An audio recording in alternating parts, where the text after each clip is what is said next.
Welcome back to the show, everyone. It's DinaKalmeta here, and for today's news, I wanted to bring you a quick update concerning recent developments surrounding Venezuela, Colombia, Mexico, Cuba, the United States, Russia, and China, and then we're going to also talk about Israel meeting with a sworn enemy to talk peace and safety. So a lot to get caught up on in the last couple of days. Let's dive in. According to Israel National News, Israel and Syria are set to renew talks on security deal after nearly 2 months of a complete silence. These talks are focused on updating and reinforcing the 1974 disengagement arrangements, the framework that has kept the Golan Heights from erupting into open war for 50 years. At the same time, it's also being reported that Israel and Syria will hold their first senior-level talks since the new Syrian leader made his high-profile visit to Washington. The Washington visit signaled Syria might be stepping up its long-standing orbit with Iran and Russia,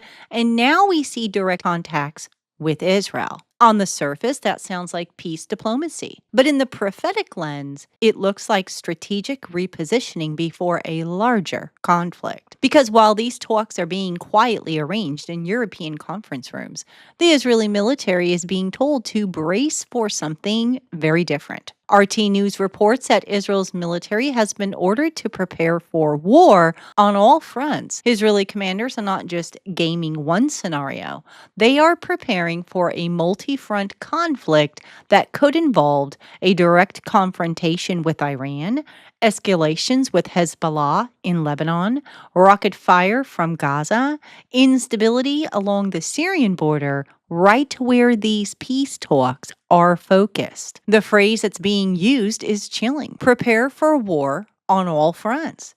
That is not routine language. That is mobilization language. So on one hand, we have diplomats in suits talking about disengagement lines and buffer zones, and on the other hand, we have generals dusting off contingency plans for a regional war. But why now? Because Iran, the backbone of the so-called axis of resistance, is shaking. It's being reported that Iran's National Security Council has held an emergency meeting amid massive protests following President Trump's latest warnings. Those protests are not small, isolated gatherings. They are nationwide, fueled by years of economic collapse, resentment against the regime, and now the very real fear that the country could be dragged into a direct confrontation with the United States and Israel again.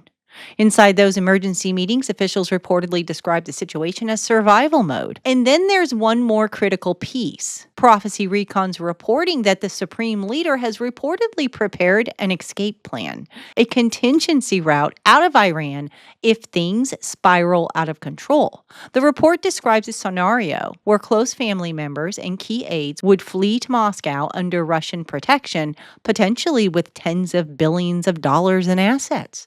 The supreme leader of Iran, the man whose world has shaped the entire region for decades, quietly is arranging a way out. Think about what that means. Israel and Syria edging toward a new security arrangement. Israel's army told to prepare for war on every front, Iran's leadership in emergency meetings, and the top cleric of the Islamic Republic making sure he has a runway out of Iran if the streets finally turn on him. From a prophetic standpoint, this is exactly what Daniel talked about when he described kings being moved, uprooted, and replaced as history races towards its final conflicts. Power vacuums do not stay empty in the Middle East. When old structures fracture, new alliances form very quickly. And just as these pieces are being moved around Israel and Syria, another set of moves on the other side of the world is setting us up for a confrontation with two other major prophetic players. Wars and rumors of wars. That is exactly where we are at right now in Bible prophecy.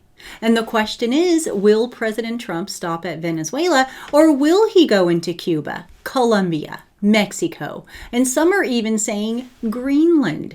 Due to recent reports, these are all possibilities. But I think the bigger question is, where do we stand as far as Russia and China go? Because what happened in Venezuela, is going to change everything, and it's going to add to the tensions. I have a report here written by Michael Schneider of the Most Important News, and he goes into a little bit more detail, and I'd like to share that with you. The dramatic events that just occurred in Venezuela have shocked the entire world. But almost everyone is missing the bigger picture. A very tense geopolitical game of chess is being played out right in front of our eyes, and the stakes are incredibly high. The Trump administration would love to push Chinese and Russians out of the Western Hemisphere and set up a new Western friendly government in Venezuela. It would be a huge step in that direction. But what most people don't realize, Venezuela actually has more proven oil reserves than anyone else on the entire planet, and that includes Saudi Arabia. President Trump and his team are gambling that the Chinese and Russians will stand down and allow them to do whatever they want with Venezuela. But what if they don't? The Chinese and Russians have spent decades developing very deep ties with Venezuela, and now they both are absolutely furious. Over the past 2 decades, Russians have sold the Venezuelans approximately $20 billion worth of military equipment, and they just signed a major strategic partnership agreement on May 7th. The Chinese have lent the Venezuelans approximately $60 billion over the last couple of decades, and China has been purchasing more oil from Venezuela than the rest of the world combined. An emergency session of the UN Security Council was called on Monday, and the biggest critics of the U.S. foreign policy were Russia and China, which are also permanent members of the Security Council. They called for the UN body to unite in rejecting America and turning back to an era of lawlessness. They said we cannot allow the U.S. to proclaim itself as some kind of supreme judge, which alone bears the right to invade any country, to label culprits, to hand down and to enforce punishments irrespective of notions of international law, sovereignty, and non-intervention. That came from the Russian ambassador. Needless to say again, they are furious. But Michael goes on to say that Venezuela had essentially become a full-blown economic colony of China, and it took a great deal of time for the Chinese to accomplish that. So if you look at things from a Chinese point of view, it is easy to understand why they are so upset. A foreign ministry spokesperson had announced that China strongly condemned what the U.S. had just done. And the Chinese are also demanding that Nicolas Maduro and his wife be released immediately. Of course, it doesn't look like that's going to happen. Now that President Trump has Maduro, he's never going to let him go. What makes this even more embarrassing for China is that a Chinese delegation actually met with Maduro just hours before he was grabbed by U.S. forces. To the Chinese, Venezuela is not just another country. It was supposed to provide large amounts of oil for China's growing economy for decades to come. And the Venezuelans currently owe the Chinese tens of billions of dollars. Our relationship with China will never be the same after this. For years, experts have been talking about a coming war with China, and the U.S. military is actually working around the clock to prepare for such a conflict. Michael goes on to ask the question, after what we just witnessed, how are the Russians supposed to trust any promises that we are making about Ukraine? He says, I just don't see any possible way that there is going to be lasting peace with Russia now. I think that peace plan that the Ukrainians and the Europeans have been working on will eventually be presented to the Russians, and the Russians will immediately reject it because it is filled with provisions that the Russians could never possibly accept. Once the Russians have rejected the peace plan, it will be told that there is no choice but to escalate the conflict in Ukraine. Needless to say, that'll put us in a very dangerous situation. As for Venezuela, there is a possibility that the U.S. Senate could step in and prevent President Trump and his team from taking any further military action. The Senate will vote this week on a bipartisan war powers resolution to block President Trump from continuing military action against Venezuela, a vote that takes on heightened importance after U.S. forces went into the country. The resolution to block the administration from engaging in further hostilities against Venezuela is privileged, which means Senate Majority Leader John Thune cannot stop it from coming to the floor. The measure is sponsored by Senate Minority Leader Chuck Schumer, Senator Tim Kaine, Rand Paul, and Adam Schiff. So it'll be very interesting to see how that vote goes. But several Republicans will need to back that resolution in order for it to pass. Of course, President Trump will be extremely displeased with any Republicans that choose to do so. But if this resolution passes, the U.S. has still crossed a line that will never be able to be uncrossed. We have reached the part of the story that will eventually lead to war with both Russia and China, and that should deeply alarm all of us. If you would like to continue to read the full article, I'm going to go ahead and leave a link for you below this video. And I do suggest going over to his website and visiting him, and also checking out his books. Michael Schneider is also an author. But let's continue. Here is the thing as it concerns China. Many are saying that what Trump did in Venezuela is a template for Taiwan. Chinese military planners and social media commentators are openly discussing the idea.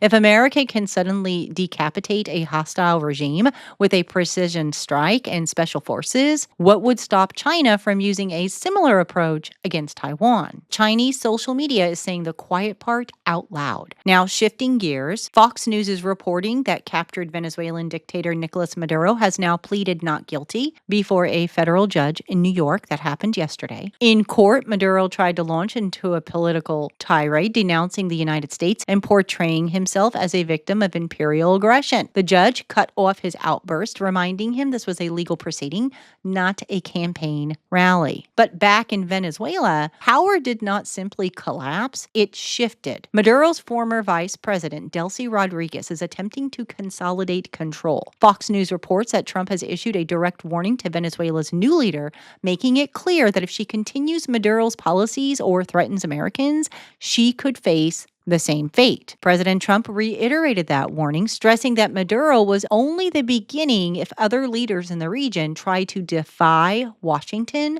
while oppressing their own people. And those threats have not gone unanswered. For neighboring Colombia, President Petro has gone on a rhetoric warpath. Express News quotes him raging, "Come get me, I'm waiting," and a taunt aimed directly at Trump. Barron's reports that Petro has said he is ready to take up arms in the face of perceived U.S. threats, promising resistance if Washington dares to move against Colombia the way it moved against Venezuela. At the same time, Express carries another headline: Donald Trump threatens to remove Colombia president. In that piece, Trump is quoted as calling Petro sick and indicating that if Colombia continues down its current path, it could also find itself in Washington's crosshairs. All of this happening as the world's diplomatic machinery kicks into gear. The United Nations Secretary General, as I mentioned earlier, he declared that the power of the law must prevail in the face of what many member states see as an unlawful use of force. CNBC describes it as a dangerous precedent. World leaders are reacting with alarm to the U.S. attack on Venezuela. Some nations are condemning it, as I mentioned on Sunday. Others, particularly those in the region who suffered from Maduro's dictatorship and the refugee crisis, are quietly relieved but publicly cautious. Just the News reports that world leaders are calling for investigations, resolutions, and even sanctions, not on Maduro, but on the United States. And as the diplomatic arguments swirl, the military maneuvers continue. A U.S. spy jet has been circling off the coast of Mexico as Trump threatens a Venezuela-style military attack in other contexts. That surveillance flight is a message. Washington is watching the broader region very closely. The Associated Press adds another layer with the headline: After Maduro, who's next? Trump spurs speculation about his plans for Greenland, Cuba, Mexico, and Colombia. Analysts are openly asking, will Cuba, a long thorn in Washington's side, be next? Will Colombia's defiant president make his country a target? And why is Greenland, a frozen island in the Arctic, suddenly appearing in the same breath as these Latin American hotspots? Because Greenland is not just ice and polar bears. It is a critical Arctic outpost, strategically located between North America and Europe, rich in minerals and resources, and most important, part of the Kingdom of Denmark, a NATO ally. Barron's reports the stark warning from Denmark. U.S. attacking NATO ally would be the end of everything. That comes from the Danish PM. Those are not casual words. End of everything points to the possibility that if the U.S. were to threaten or attack a NATO member to seize territory, it would shatter the alliance and rewrite the entire post-World War II security order. Denmark has told President Trump to stop the Greenland threats. Danish officials are signaling that any attempt to coerce or strong-arm Copenhagen over Greenland will not be tolerated and that it's a diplomatic red line. Meanwhile, Stephen Miller stunned U.S. allies and rattled NATO on Monday night after flatly declaring that Greenland should be a part of the United States and insisting that no country would dare fight Washington over the Arctic territory's future. In an appearance on CNN, the White House Deputy Chief of Staff and Homeland Security Advisor brushed aside repeated questions about whether the U.S. might use military force to seize Greenland, currently governed by Denmark. Miller stated that nobody's going to fight the United States militarily over the future of Greenland. Pressed directly on whether military intervention was off the table, Miller did not deny the possibility. Instead, he challenged Denmark's sovereignty over the island. He asked, what is the basis of their territorial claim? What is their basis of having Greenland as a colony of Denmark? The United States is the power of NATO. For the United States to secure the Arctic region, to protect and defend NATO and NATO interests, obviously, Greenland should be a part of the United States. And so that's a conversation that we're going to have as a country. In the background of all of this is Russia. Moscow's watching closely as tensions within NATO rise, because a divided alliance is a weaker alliance.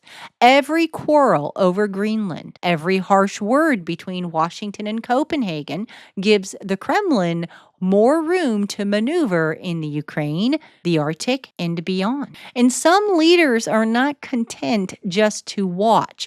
Breitbart reports that the Ukrainian President Zelensky has suggested that President Trump should take Putin next after Maduro. On one level, Zelensky may be speaking out of anger, and hopefully he is, and desperation after years of conflict. On another level, it is a staggering statement. From a prophetic perspective, we know that Russia, historically associated by many with Gog of the land of Magog in Ezekiel chapter 38 and 39, is not going to quietly disappear from the stage. He can't, because Scripture puts him there. Speaking of which, Scripture points towards a time when Russia and a coalition of nations, Iran, Turkey, and others, will try to invade the land of Israel. They will fail miserably because God is going to come to Israel's rescue, but they will try. It's in Scripture. Now, of course, I just want to make clear, in order for Ezekiel 38:39 to take place, we don't need Putin. There is going to be a leader that will rise, and it will be a leader of Russia. Now, some people say Turkey, but the wide belief by theologians is that it is Russia. When Jesus told us to watch the signs, this is exactly what he was talking about.